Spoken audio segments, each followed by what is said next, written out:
Olá, amigos. Olá, minhas amigas.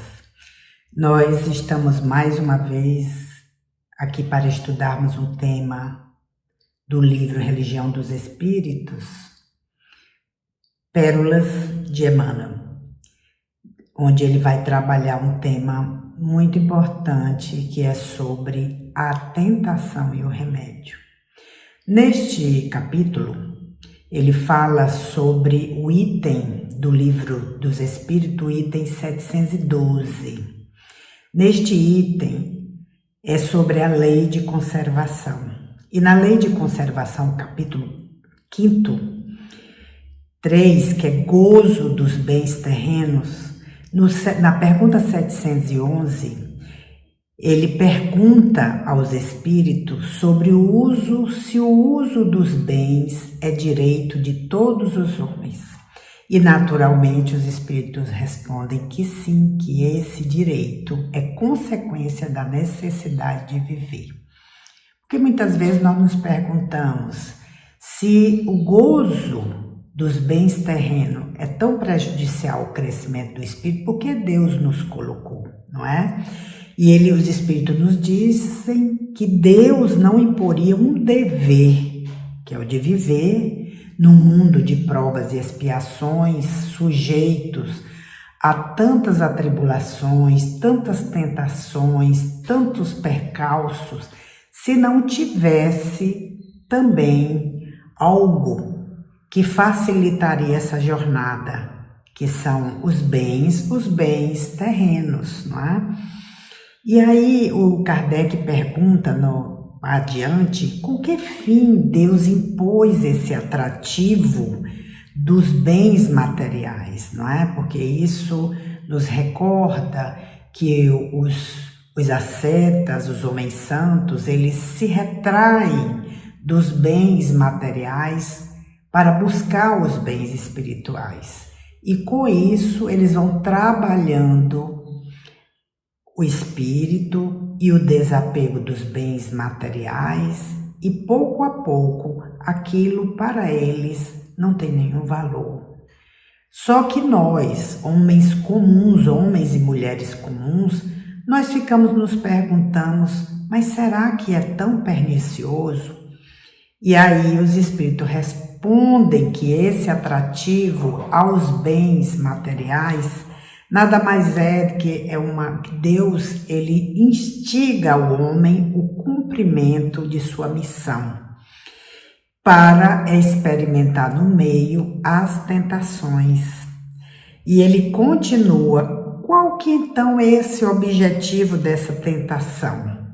E os espíritos lhes respondem, devolver-lhes e desenvolver-lhes a razão, que deve preservar dos excessos, porque, como diz Paulo de Tarso, tudo nós podemos, mas nem tudo nos é lícito. Então, cada vez que o homem ele se intelectualiza, se espiritualiza, cresce em moralidade, ele vai aprendendo a utilizar a razão, e essa tríade, razão, sentimento, emoção, ele vai experienciando e equilibrando esse triângulo tão importante para evitar os excessos. Isso porque na nossa sociedade nós temos esse desejo do consumo, o consumismo, o quanto isso é motivo de queda, o quanto é motivo de tentações, que quantas pessoas não conseguem frear seus impulsos, frear os desejos de consumir. Muitas vezes a pessoa diz assim, esse é o meu desejo de consumo. E muitas vezes esse desejo de consumo acaba levando a uma prisão ou uma carreira desenfreada das paixões.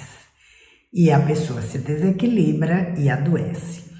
Por isso, porque nós temos no nosso cérebro uma área chamada de núcleo accumbens, que é uma área que a ciência, a neurociência nos fala que está ligado ao prazer e à recompensa. Então essa área Tudo que ao longo da nossa trajetória evolutiva nós fomos aprendendo que algumas coisas nos são prazerosas, porque elas fazem uma verdadeira explosão do neurommediador dopamina, que é o neurommediador que leva ao prazer. Então, se essa vida fosse insossa, se essa vida não tivesse esse atrativo, nós entraríamos em melancolia, tristeza, depressão. Mas é muito importante essa recompensa, nos faz bem, mas nós precisamos ter cuidado.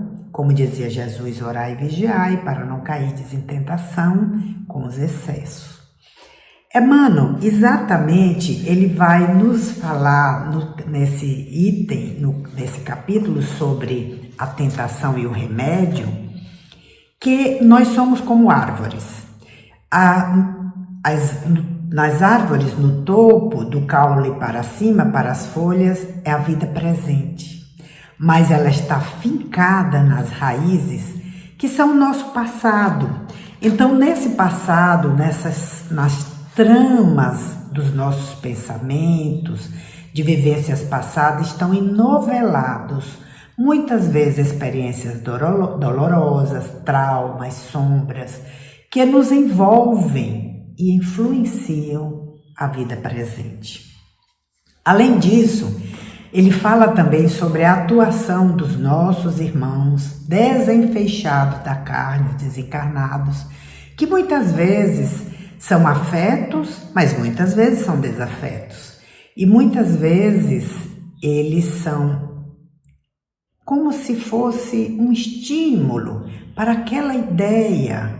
Eles influenciam no pensamento e vão fazendo que aquela ideia simples no início, de repente, ela começa a crescer e influenciado pelo pensamento externo também, de mentes externas, elas alcançam muitas vezes uma ideia infeliz, alcança uma gradação muito grande e nessa gradação ela acaba se transformando numa obsessão.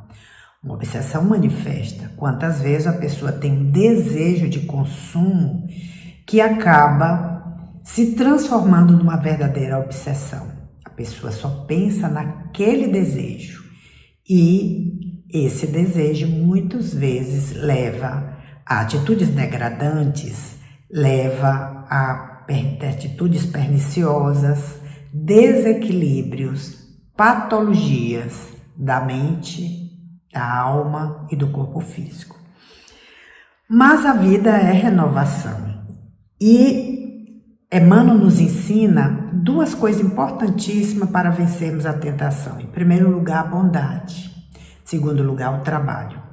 Então, a bondade incessante, ela é um recurso fundamental para esse trabalho contra o assédio dessas influências perniciosas. E o trabalho é o antídoto eficaz, porque trabalhando, desenvolvendo um trabalho contínuo, nós estamos enfrentando essas inquistações do nosso mundo íntimo, evitando possíveis problemas e possíveis obsessões. E ele nos fala também que à medida que nós trabalhamos e nos colocamos a serviço da providência, nós erguemos os braços para os irmãos de luz, para aqueles, os prepostos de Jesus, que auxiliam a humanidade. E nesse auxílio à humanidade, eles nos recolhem e nos erguem do nevoeiro que muitas vezes nós estamos, que prejudica a nossa própria saúde. Emmanuel ainda diz, no outro capítulo, Diante da Tentação, que nenhum lidador vinculado à terra se encontra integralmente livre das tentações.